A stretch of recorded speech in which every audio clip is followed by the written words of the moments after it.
All right, it's 1 o'clock Pacific time. Thank you, everyone, for being here, whether you're live or you are joining us on YouTube. Appreciate it. Thank you for coming to Doctrine of the Soul, transmission 3, where we continue the theme of I am, I want. And last week, we talked about the external aspect of divine order, and today we're going to be talking about the internal aspect of divine order, as well as talking about the second step of a ritual practice as well, and maybe some other good stuff. All right, so as always, let's lead off in meditation and prayer.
And so, dear brother, Father God, how grateful am I for each and every sentient being that's listening to this transmission.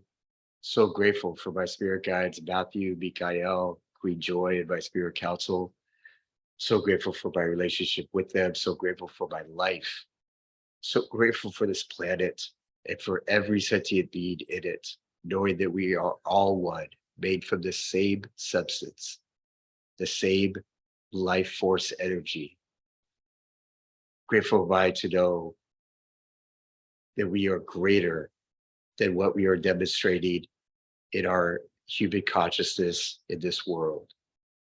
I'm grateful to know that we are evolving, that one day we will see each other as our brother and sister. We will see each other as our fellow king and queen, God and goddess. That one day we will realize that together everyone achieves more. And then we will get out of our limited thinking of fear and separation and into the truth and the reality that what I do to another is what I do to myself. I'm grateful to know that this vision has already happened in the mind of God because there is no time and space. And I'm grateful for one day moving closer to that vision becoming realized in our perception, in our time and space, in the here and now. Blessing all of our brothers and sisters in Maui right now. Blessing all of our brothers and sisters around the world for knowing right where they are, God and Goddess is. And so it is. Amen. It is.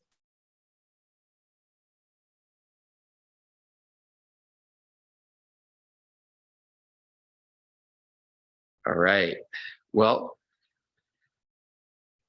our third transmission. So a couple miscellaneous thoughts. First of all, I'm brand new to YouTube. And so for all the YouTubers out there, I will eventually get some fancy stuff going to make everything all pretty. But for right now, it's all just raw and natural, which is kind of what I like too. So, but I appreciate the 1,500 plus subscribers already, and all the views and all that. So, uh, yeah, thank you very much for that. So today we're going to be talking about the second step of the 5 steps of ritual. The second step being intention. But before we go into that,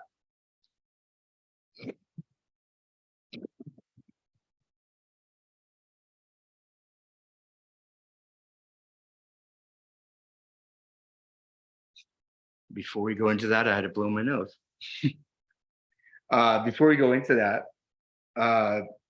when I was in meditation this morning, Matthew told me that what we're doing through this Doctrine of the Soul process is to actually give everyone a step-by-step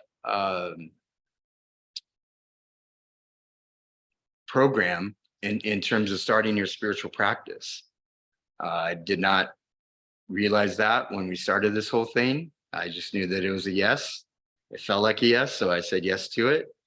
And there's many people that intuitively are craving spirituality, and because all this materialism, all these things that people try to fill their void with,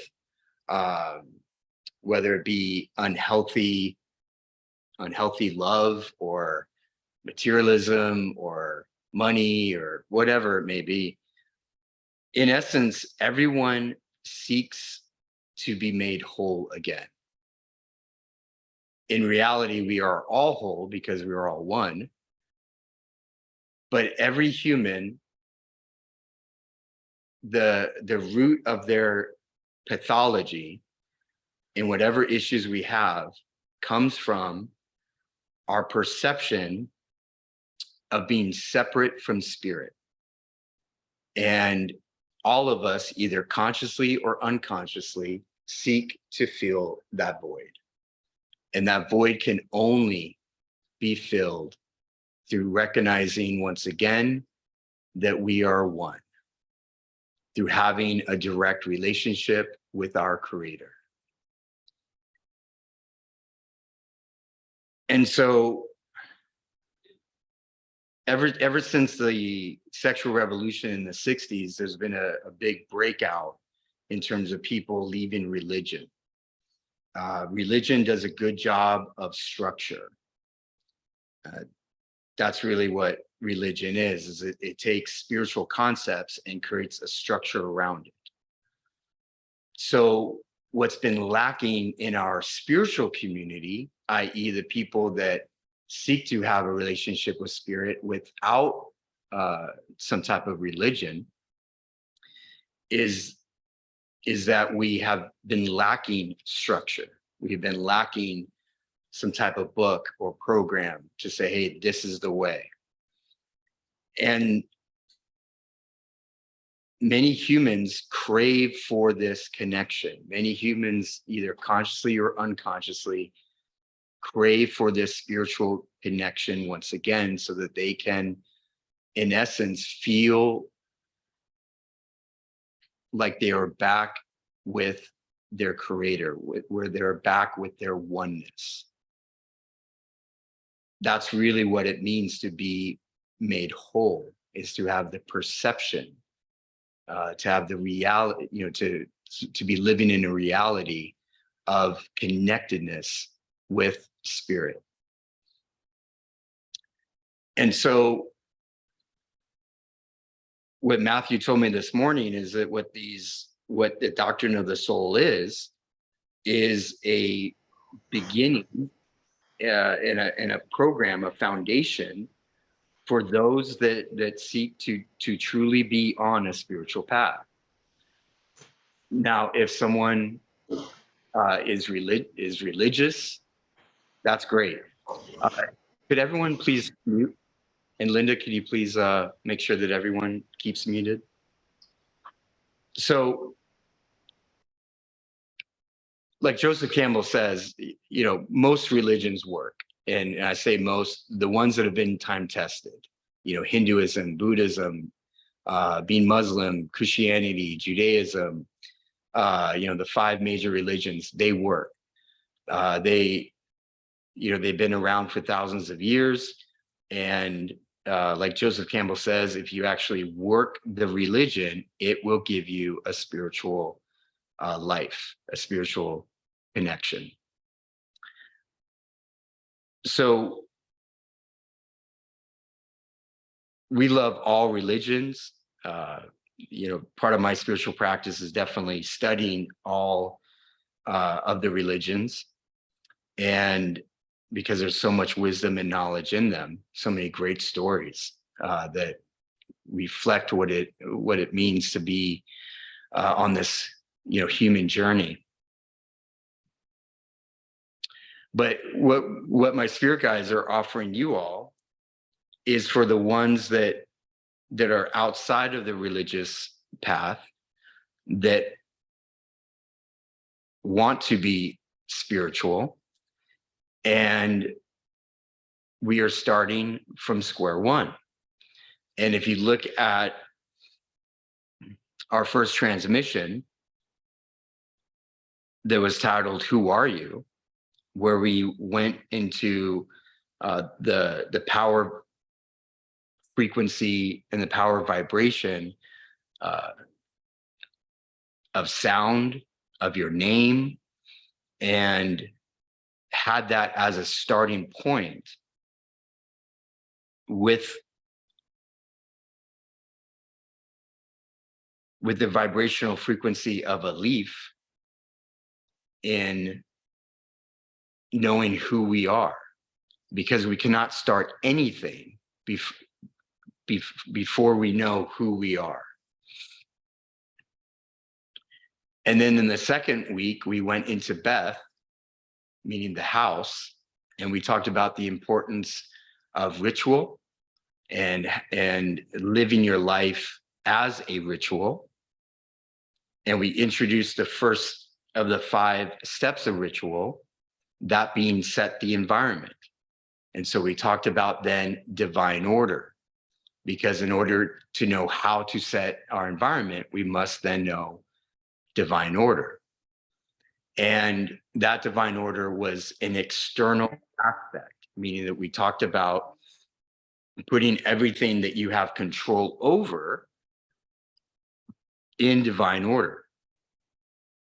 Today, we're going to talk about the internal aspect of divine order, which are the 7 body temple pillars. And we will also talk about the second step of ritual, which is intention. So let us begin.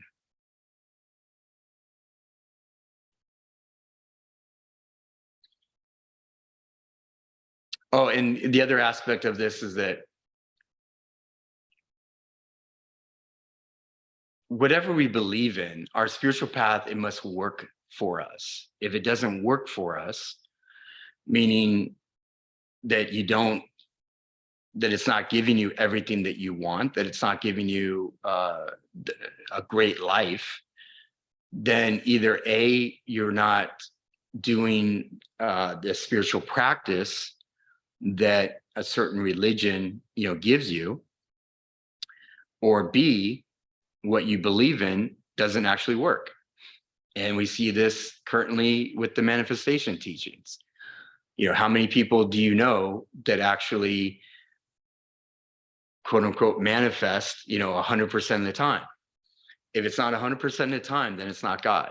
It's not goddess, because God and goddess is absolute.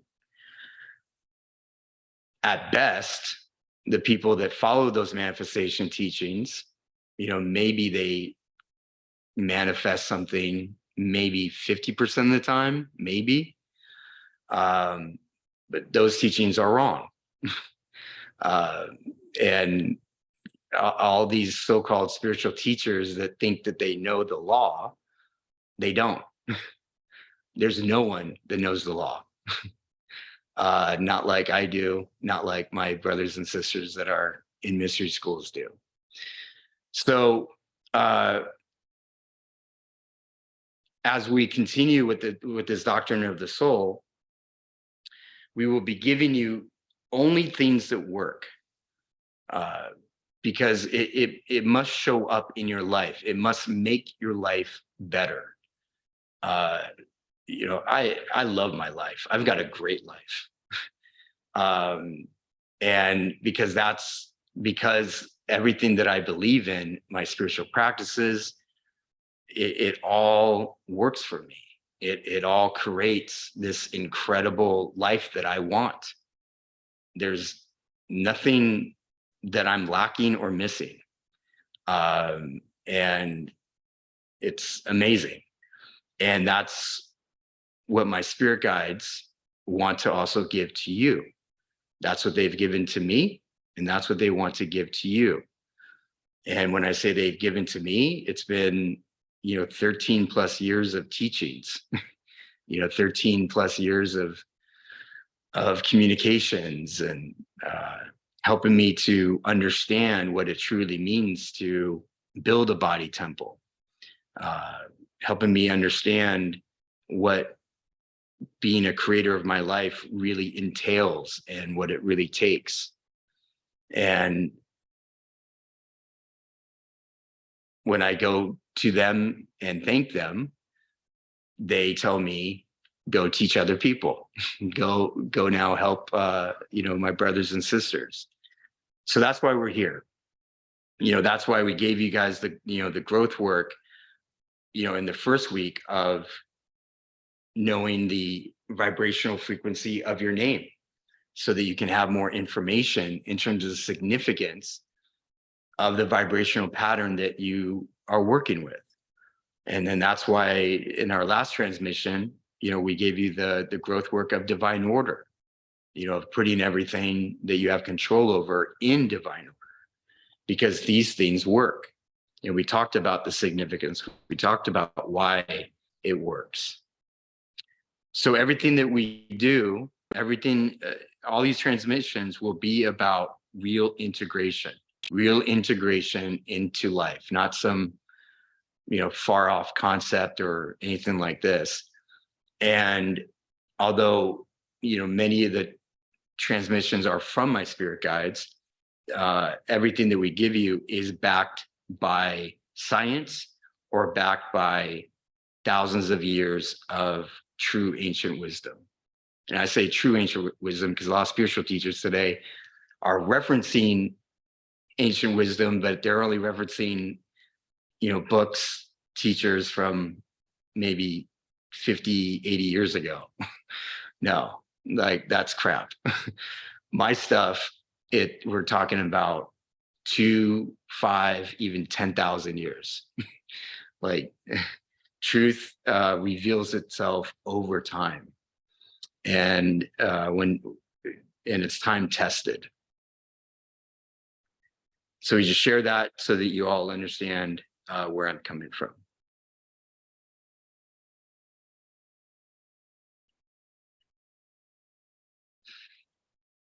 All right. So first, now we now go into the internal aspect of divine order for the body temple. Now, first, there's 4 bodies with the body temple. There's your spiritual, your mental, your emotional, and your physical. We separate these into the 4 bodies because all of these bodies are equal in their truth. And they also have separate truths. This is very important in understanding yourself, because there will be, to reference Virginia Satir, who is a great psychologist, she came up with parts therapy. And the aspect of parts therapy is to where you sit and you reflect on the different parts of you that are speaking. So, for example, when two parents have a baby, all of the mother's attention now goes to the baby. The father, of course, is also about the baby. However, what we know through psychology is that a lot of fathers will have a part of them, maybe it's 5%, 10%, feel some type of resentment towards their baby because now they're not getting any attention from their wife anymore. This is a natural human process. But yet the father will feel guilty in terms of having resentment for their own son or daughter. So they won't admit this to themselves, or they'll suppress it, or they'll resist it. And even when those thoughts come in, they'll even be angry at themselves for even having such thoughts. But this is a natural process. The same thing happens when we talk about your four bodies. For example,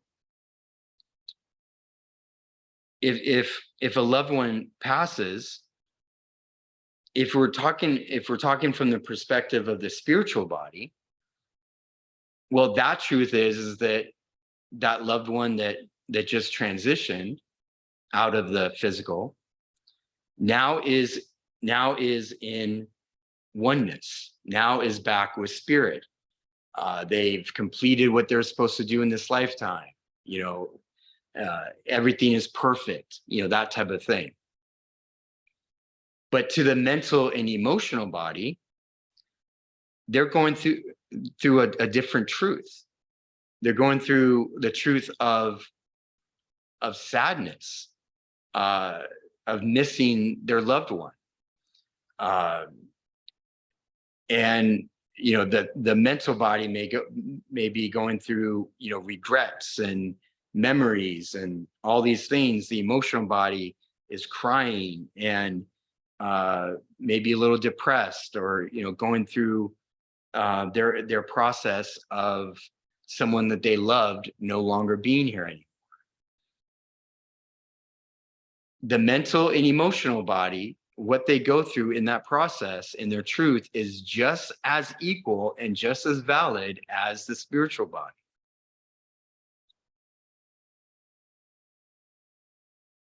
And even whatever the physical body goes through. A lot of times when a loved one passes, the physical body will feel very drained, will want to sleep, will not have as much energy.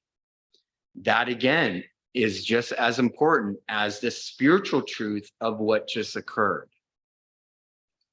And so we look at these four bodies as different parts of ourselves, and all must be acknowledged, all must be expressed, all must be validated for us to truly live holistically.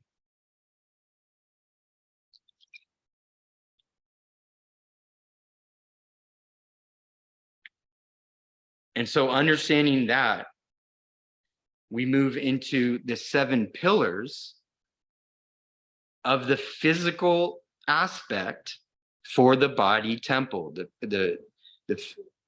what helps the body temple be strong. And they are all related to the 7 chakras. So we'll go by the chakras, starting from the crown, moving on down. Sunlight. The body temple must receive a significant amount of sunlight each and every day. This is obviously related to the 7th chakra, the crown chakra, because through the sunlight, we are receiving energy. We are receiving divine source, divine fire, divine power from the universe, specifically from our sun. Fire is another name for God and Goddess. And the sun is a fireball. And to receive this sunlight, to receive this fire, is to also help with our vitality, which is also to help with our energy. And obviously there's more and more science behind, why sunlight is so important. Obviously there's been many studies scientifically between people's happiness, whether they live in an area that has a lot of sun versus areas that don't have a lot of sun. These things are valid. Sunlight does so much for us from a vitamin level to how we're feeling emotionally, and then also how we are building our body temple in terms of holding more light. Sunlight is essential. We cannot say that we are on the spiritual path if we are not getting as much sunlight as possible.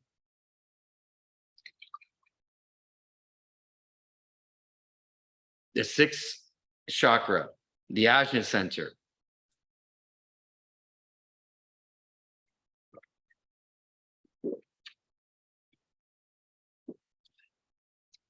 This is the pillar of proper posture. Proper posture. Your posture holds your own divine order of your body temple. Now, what do I mean by that? Let's first talk about the Ajna center and what it represents. The Ajna center is your vision. Your Ajna center is your clarity. We can receive intuitiveness through our crown chakra, through insights. But through the Ajna center, we receive visions. We receive dreams.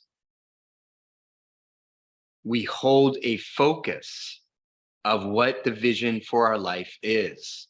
The Ajna center is a very important, all the chakras are important, but it is a very important aspect of holding strong in your mental body. The Ajna center is, in essence, the energetic hub of where your ship is going, where your life is going. If your Ajna center is cloudy, you'll be confused about your life, and confusion about your life will create more chaos. If you don't know where your life is heading and where you're steering your ship to, then you get caught up in the mass consciousness aspect of where they want you to go. And that's why it's so important to have a clear ajna, to have a clear mental focus of what you want, of what you want your life to be.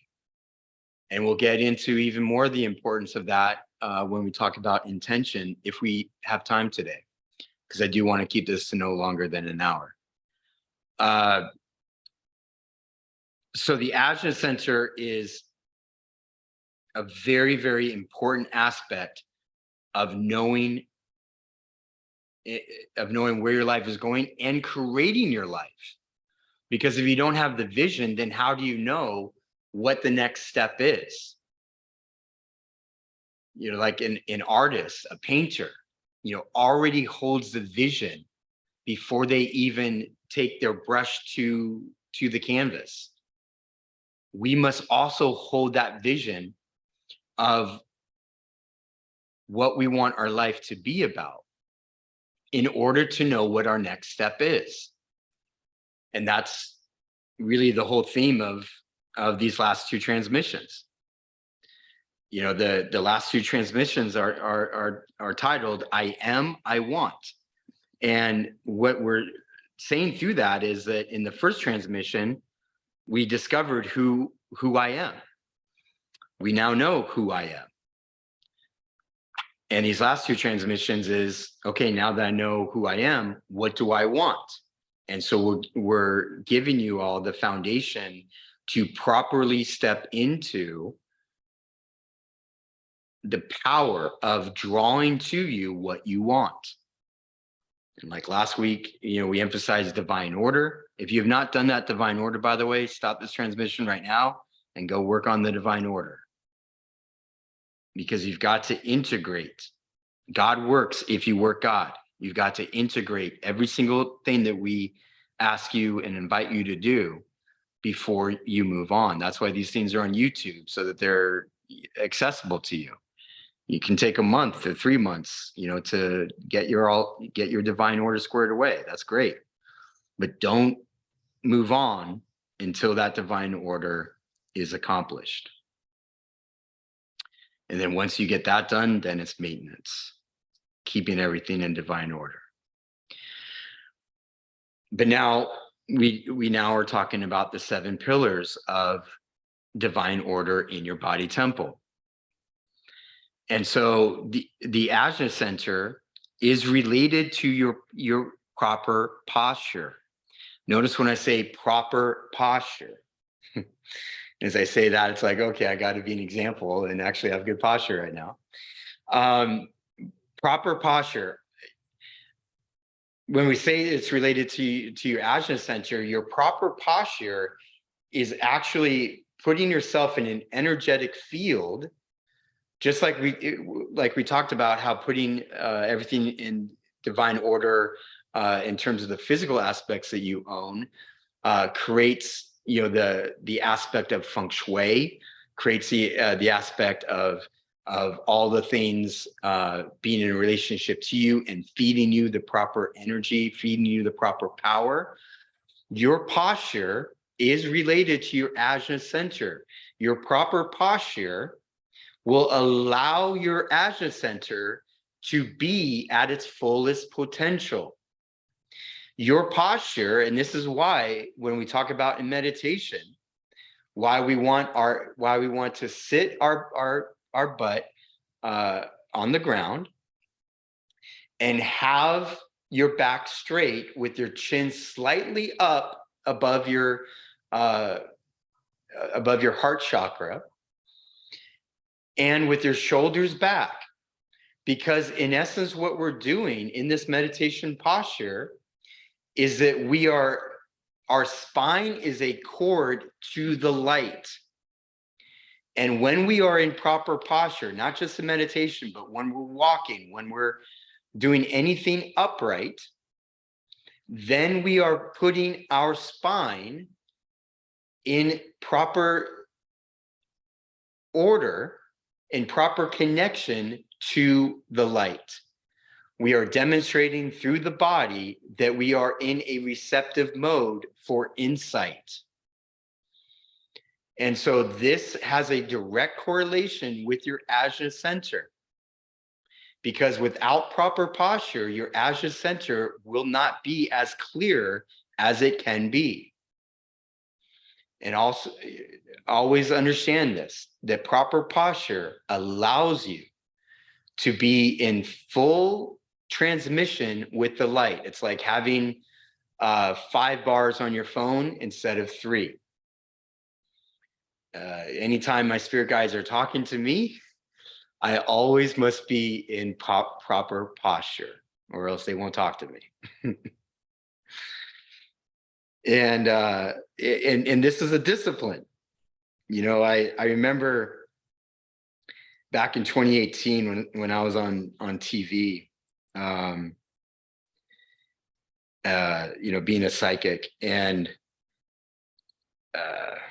I watched the episode. I could only watch myself once. I'm very critical of myself, and I'm not good with hearing myself or seeing myself. But I remember watching the episode, and the first thing that struck me was how bad my posture was. I did not realize how bad my posture was until I saw myself on TV. I was like, crap, I need to fix that. And that's what really all it is just having a conscious awareness And it first starts in meditation, making sure that you're always in full, perfect posture in meditation, and your muscles, that sustain that posture will build. Uh,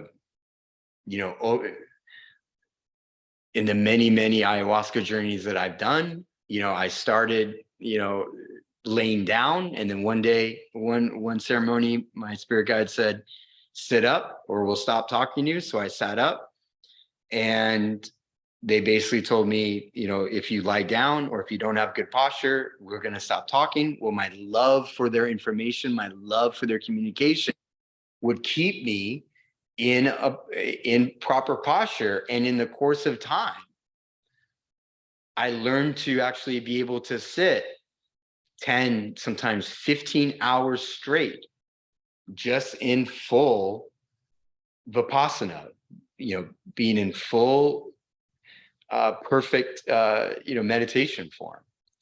And so our muscles will adjust, and it's just about having awareness, with it.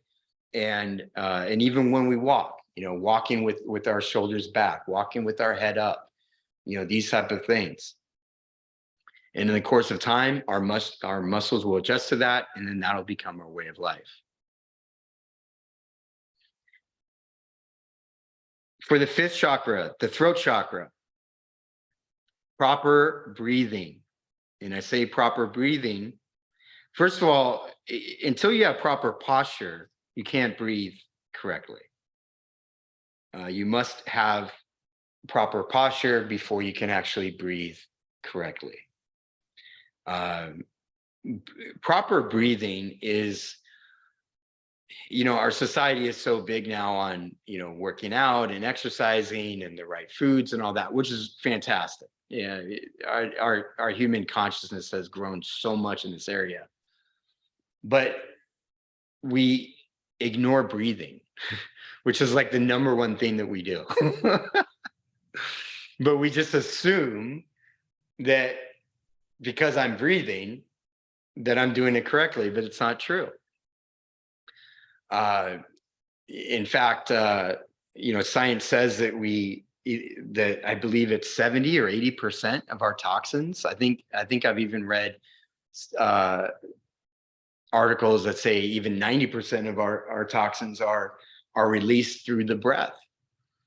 And so proper breathing is so essential for being healthy. And I would even say that, the people that say that they are healthy because they work out and they eat the right foods and all that, yay, good for you. I do too. I mean, that's important. But if they're not breathing correctly and you're not eliminating all the toxins that you potentially can eliminate, which obviously releasing toxins is a very important aspect of health, then how can you say that you're really healthy? So we are extremely ignorant around, what proper breathing does for us and the power of the breath. Psychology has done a great job in spreading awareness of the benefits of meditation, or they'll call it mindfulness because they don't want it to have anything correlated with a religion. But the next step is having awareness of the importance of the breath. And there is a fantastic breath teacher here in LA. His name's Rabia. If this is something that resonates with you all to learn more about, please email Linda at publicist.drjoshua@gmail.com to get Rabia's information. He's traveled the world teaching about breath, and he is phenomenal. There's a lot of breath teachers, but Rabia, he's one of a kind. So if that resonates with you, email Linda at publicist.drjoshua@gmail.com, and she'll make that connection for you. So The next one is water. Water relates to the heart chakra. Water is our life force. You know, water and the breath are the two things that we need to live. And obviously there's a lot of, you know, symbolism, you know, with water, you know, on many different levels. But in essence, you know, I think we all know why water is important, you know, to us, and we're having greater and greater awarenesses of drinking water. The next thing I'll just say is try not to drink water out of plastic. All my water, in fact, all my liquids are always in glass form. I never drink anything out of plastic or a can. And what, you know, and water is essential, and it's related to the heart chakra, because the water also correlates with the emotional body. Water correlates with life, and the heart is our life. You know, the heart is it allows us to live. And water has done the same thing. We have all been birthed from water, and so those water and the heart chakra are related.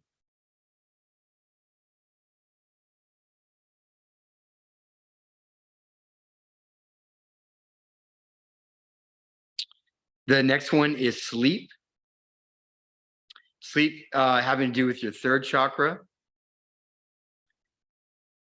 It relates to your third chakra because the third chakra has to do with our subconsciousness.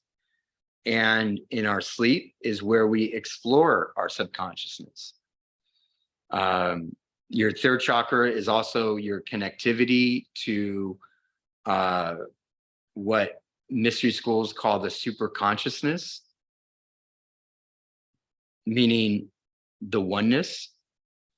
In fact, all of our intuitions come from the third chakra. It comes through the super consciousness, through the third chakra. And so sleep also gives us that veil, that connection with the ethereal world. And so those are connected. Now, obviously, I think we understand why sleep is so important.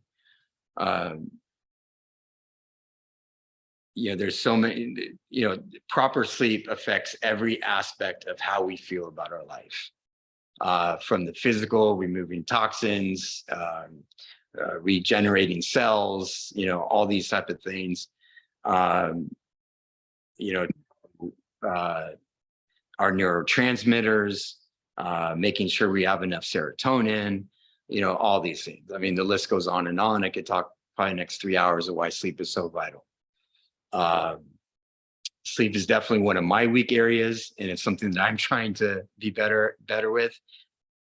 Sometimes I just love life so much I don't want to go to bed, honestly. Like, I'm just like, life is so good, I don't want to leave. But you know, but sleep is good. I definitely, and I'm sure all of us, you know, can agree that there's definitely a difference in our moods, our behaviors, how we're feeling about ourselves, you know, when we get a good night's sleep. You know, obviously science says 8 hours, you know, at least getting 8 hours.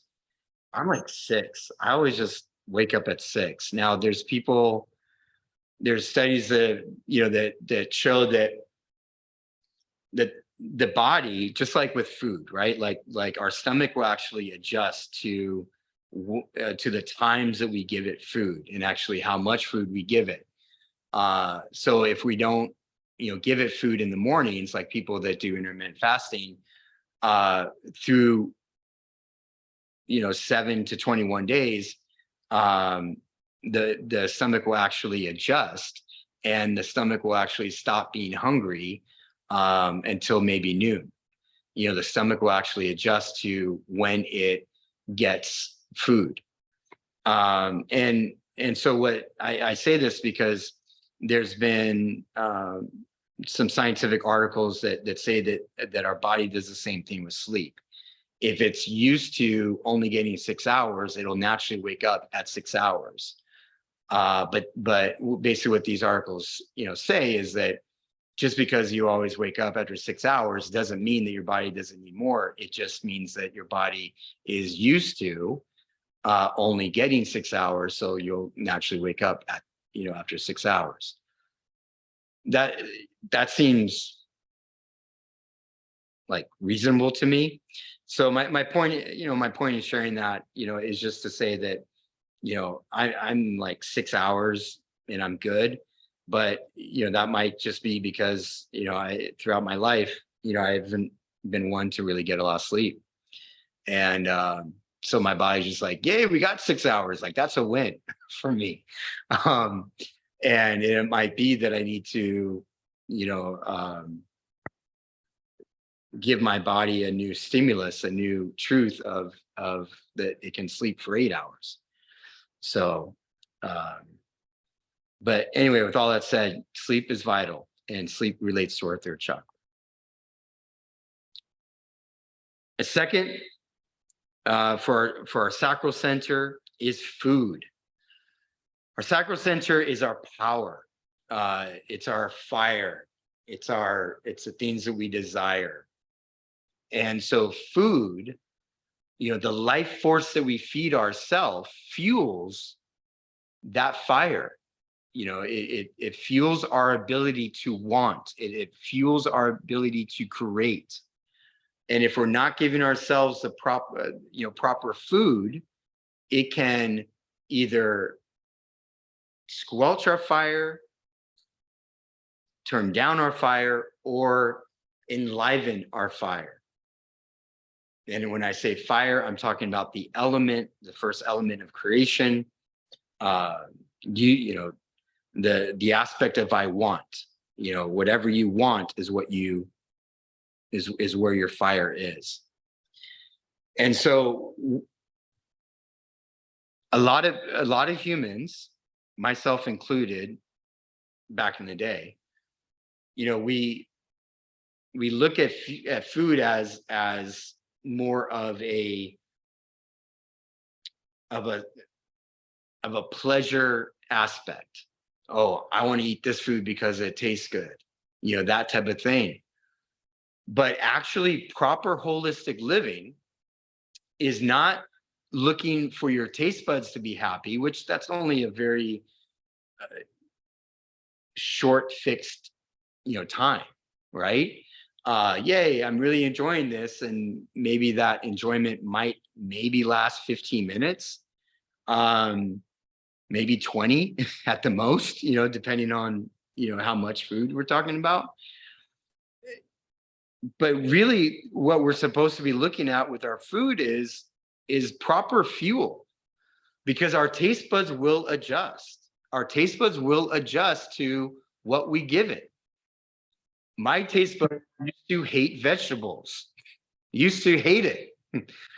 Now I love vegetables. Vegetables are delicious to me. My taste buds used to love, different sugars and, I don't know, Oreo cookies and things like that. Now a watermelon is 10 times more delicious to me than any sugary thing. Obviously, watermelon has sugar in it, but it's natural sugar, not the processed kind. And so our taste buds will adjust to what we give it. And proper holistic living, proper building your body temple, is to look at your food not with the short-term fix of, oh, that tasted so good, and raising your dopamine levels, but instead looking at food as your fuel, your proper fuel for your second chakra, your proper fuel for building the fire for what you want. And this is again what these manifestation people don't freaking understand.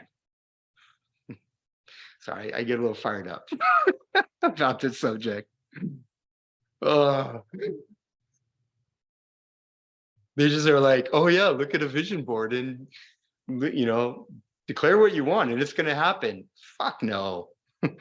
Like you got to build your fire. You got to build your body temple. You got to build the lighthouse in order to draw to you what you want. Yeah, if you're going for like small goals, like a parking spot or $10,000 or something, like, yeah, vision board works and whatever. But when you're freaking wanting millions of dollars like I do, and like I receive, and like what I make a freaking year, you got to be on freaking point with your spiritual, your mental, your emotional, your physical bodies, as well as the 7 pillars of what we're talking about. I ain't teaching you all for you all to be mediocre. I'm teaching you so that you have the life that I have, where millions of dollars is your freaking norm, where you don't have to get the COVID shot because I live in a proper creative field known as magic, known as the magical formula, where I don't get the COVID shot and I don't get COVID. Where in a year of 2020, where everyone is having the worst year of their life, that's when I became a millionaire. That's when I lost 60 pounds. That's when I had one of the greatest years of my life. We're talking about God and goddess-oriented way of living here, people. Not some mediocre fucking bullshit. If you want to be mediocre, freaking stop this recording and go somewhere else. Little tangent. Woo! But food, you've got to know how to properly fuel your body.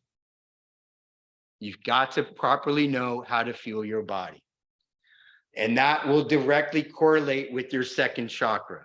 It will directly correlate with how big your fire is.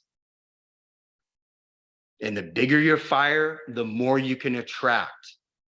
The bigger your fire, the more you can have.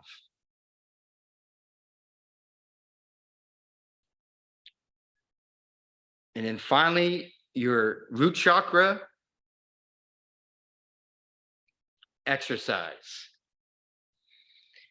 Exercise is a spiritual practice,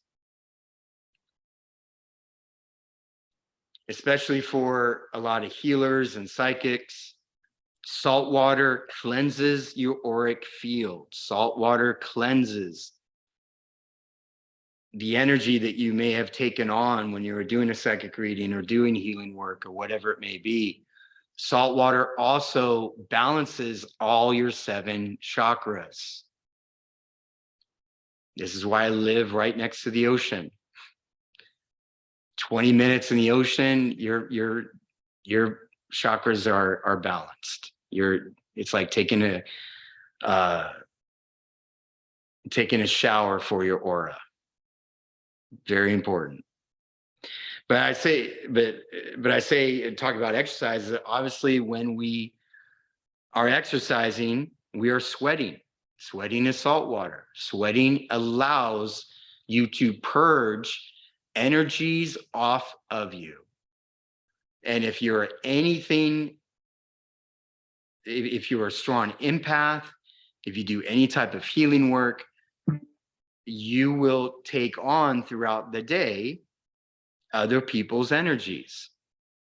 And so taking a saltwater bath, if you're not close to the ocean, exercising for at least 20 minutes, sweating for at least 20 minutes, these things will keep you pure. These things will help you keep your energy within yourself. Because if you have too many other people's energies on you, you start getting confused. That Ajna center, that 6th chakra, starts feeling cloudy because you start having thoughts and it's like, oh, is this me or is this someone else? You want to always, if you're going to be on the spiritual path, you must always take your shower for your aura after every single day so that you are only working with your energy and not someone else's energy that may have gotten on you while you were going through the different aspects of your day. Now, obviously, we also, understand what exercise does, with the body temple.